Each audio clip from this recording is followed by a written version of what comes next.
Балалар, бүгін мен сіздерге қоржынымда көптеген асықтар алып келдім.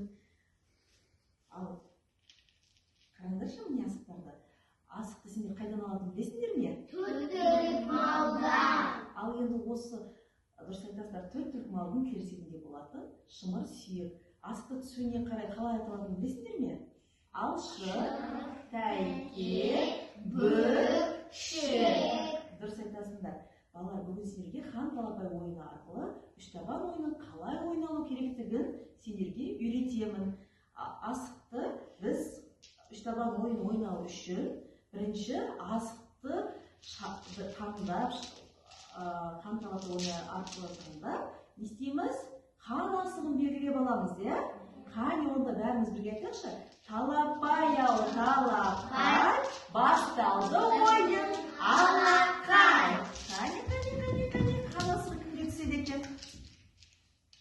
Хан асығы Нұрғанатқа түсіп тұр ма? Нұрғанат, олай болса сен, қане Нұрғанат, келе ғой.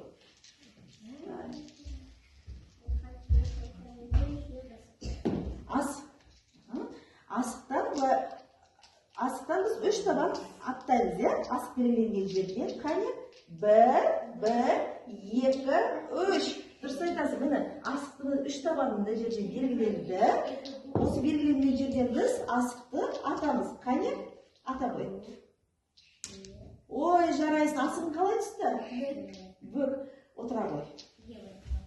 Қане, екінші баламыз келе қойсын. Келе қой, кел.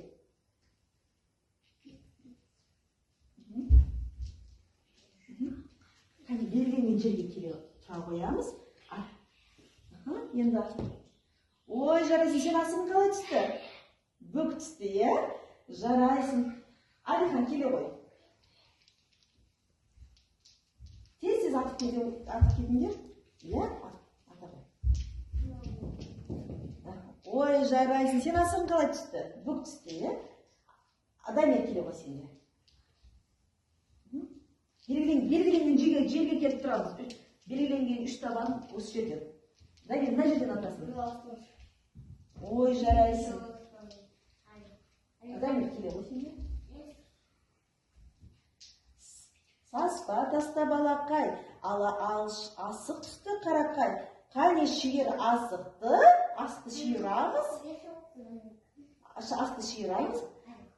Қане енді асықтатамыз.